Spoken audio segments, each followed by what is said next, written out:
देखिए एनसीईआरटी का जो पहला चैप्टर है द लिविंग वर्ल्ड्स क्लास 11 का, उसमें जो पहला टॉपिक है व्हाट इज़ लिविंग। तो अगर लिविंग की बात की जाए तो लिविंग को आप हिंदी में कहते हैं जिंदा। तो लिविंग बीइंग में अगर बेसिकली अगर एनसीईआरटी को हम देखते हैं तो उसमें 5 कैरेक्टर को एक्सप्लेन किया गया है, जिसमें पहला growth, reproduction, metabolism, cellular organisation और कॉन्शियसनेस है। देखिए कुछ देखने में तो ये चैप्टर जो है काफ़ी आसान लगता है, लेकिन कुछ इसमें टेक्निकल चीज़ें हैं जिस पर आम तौर से लोग ध्यान नहीं देते हैं। जैसे व्हाट इज़ लिविंग में जो 5 कैरेक्टर दिए गए हैं उसको हम 2 तरह से एक्सप्लेन कर सकते हैं। जैसे पहला और दूसरा जो कैरेक्टर है ग्रोथ और रिप्रोडक्शन, उसको हम लिविंग बीइंग का कैरेक्टरिस्टिक्स कहते हैं, जबकि तीसरा, चौथा और पांचवा कैरेक्टर जो है मेटाबॉलिज्म, सेलुलर ऑर्गेनाइजेशन, कॉन्शियसनेस, इसको हम डिफाइनिंग फीचर कहते हैं। अब देखिए ऐसा क्यों कहते हैं। कैरेक्टरिस्टिक फीचर्स का मतलब ये होता है कि ग्रोथ और रिप्रोडक्शन इन दोनों में एक्सेप्शन पाया जा सकता है, ठीक है। यानी लिविंग बीइंग में तो ये पाया ही जाता है, साथ ही साथ कुछ नॉन लिविंग बीइंग भी इस कैरेक्टर को शो करते हैं। जैसे ग्रोथ की बात कर लीजिए तो ग्रोथ जो है वो कुछ नॉन लिविंग बीइंग में भी होता है। जैसे आप माउंटेन की बात कर लीजिए, ठीक है, सैंड मॉल्ट की बात कर लीजिए, ये क्या है, ये नॉन लिविंग बीइंग है, लेकिन इसमें भी ग्रोथ देखने को मिलता है, ठीक। इसी तरह से रिप्रोडक्शन की बात करेंगे तो रिप्रोडक्शन लिविंग बीइंग में पाया जाता है, ये डेफिनेटली लिविंग बीइंग में पाया जाता है। रिप्रोडक्शन का मतलब आप सभी जानते हैं कि अपने जैसे ऑफ स्प्रिंग को पैदा करना, अपने जैसे संतानों को उत्पन्न करना, ये रिप्रोडक्शन की प्रॉपर्टी होती है।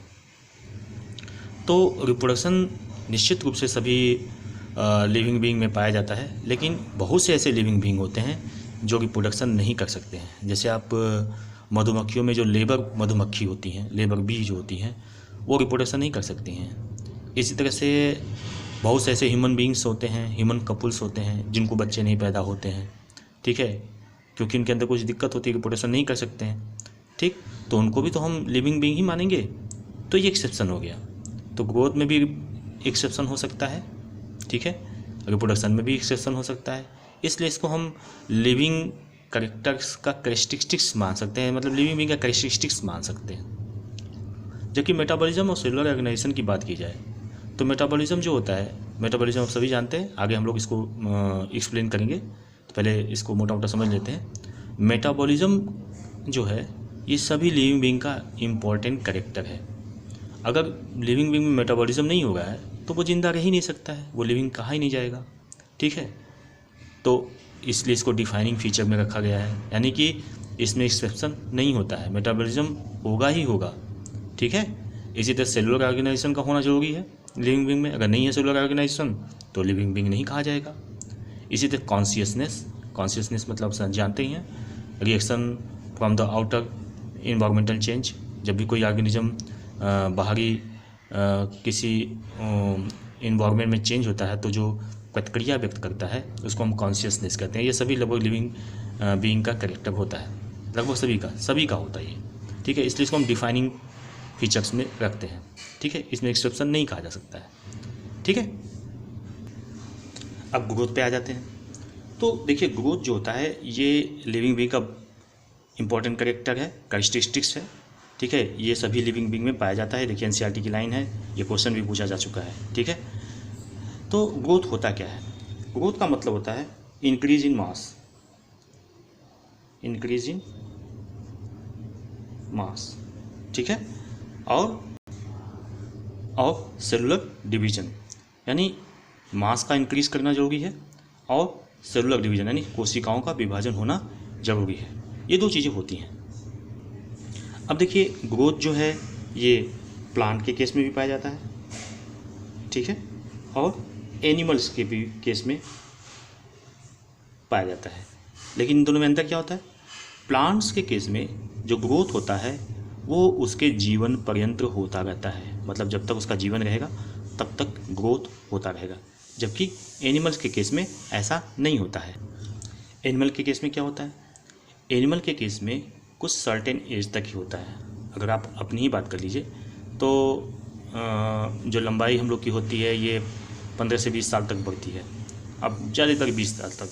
अब ज़रा सोचिए, अगर किसी ह्यूमन बीइंग की लाइफ 100 साल है, वो लगातार बढ़ता रहा, लगातार उसकी लंबाई बढ़ती गई, तो कितना लंबा हो जाएगा। ठीक है, तो एनिमल्स में जो ग्रोथ होता है सर्टेन एज तक ही होता है, जबकि प्लांट में उसकी पूरी लाइफ तक होता रहता है। जब तक उसकी लाइफ रहती है तब तक वो उसका ग्रोथ होता रहता है। अगर एनिमल में भी ऐसा ही होना लगा तो हम लोग भी बरगद के बराबर बड़े हो जाएंगे, पीपल के बराबर बड़े हो जाएंगे, खूब लंबे हो जाएंगे। ठीक है, यूकेलिप्टस के बराबर लंबे हो जाएंगे। जानते हैं सबसे लंबा एंजियोस्पर्म यूकेलिप्टस होता है, याद रखिएगा। ठीक है, यूकेलिप्टस जो ऑस्ट्रेलिया का नेटिव है, और साथ ही साथ इसको टेररिज्म ऑफ द इकोलॉजी भी कहते हैं। ठीक है, क्यों ऐसा कहते हैं? क्योंकि ये ज़मीन की गहराई तक इसकी जड़ें जाती हैं, वहाँ से पानी को सोख लेती हैं। इसको सफ़ेदा भी कहते हैं हिंदी में, यूकेलिप्टस को। ठीक है, अब यूनिसेलुलर ऑर्गेनिज्म की बात कर लीजिए। यूनिसेलुलर ऑर्गेनिज्म का मतलब होता है यूनिसेलुलर, मतलब एक कोश की जीव, जैसे अमीबा हो गया, पैरामीशियम हो गया। तो वहाँ पे ग्रोथ कैसे होती है? सेल डिवीजन के द्वारा होता है। बैक्टीरिया हो गया, ठीक है, तो वो सेल डिवाइड करती हैं, उनकी कोशिकाएं विभाजित करती हैं और उनकी वृद्धि होती रहती है। अब देखिए एक एनसीईआरटी में एक शब्द यूज़ किया गया है, एक टर्म इन विट्रो। ठीक है, इन विट्रो का मतलब होता है कि in lab condition, artificial condition, मतलब लैब में हम सेल डिवीजन को देख सकते हैं। इसी चीज़ को एनसीईआरटी में एक्सप्लेन किया गया है। अब देखिए ग्रोथ जो होता है नॉन लिविंग बीइंग में भी होता है, जैसे माउंटेन, बोल्डर्स, सैंड मॉल्स। ठीक है, ये नॉन लिविंग होते हैं। माउंटेन की भी ग्रोथ होती रहती है। अगर आप देखेंगे तो एवरेस्ट जो होता है हर साल लगभग 2 सेंटीमीटर की स्पीड से वो बढ़ रहा है। ठीक है, जैसे बोल्डर्स जो होते हैं, बड़े बड़े रॉक्स होते हैं, उनकी भी वृद्धि होती रहती है। सैंड मॉल्स की भी वृद्धि होती रहती है। तो ग्रोथ जो होता है कुछ नॉन लिविंग में भी हो पाया जाता है, इसीलिए ग्रोथ को हम लिविंग बीइंग का कैरेक्टरिस्टिक्स मानते हैं, डिफाइनिंग फीचर नहीं मानते हैं। तब अब ये सवाल ये उठता है कि ग्रोथ लिविंग बीइंग में भी होता है और नॉन लिविंग बीइंग में होता है, तो इन दोनों में अंतर क्या होता है? देखिए, जो लिविंग बीइंग में जो ग्रोथ होता है वो बाय इंटरनल फैक्टर्स होता है।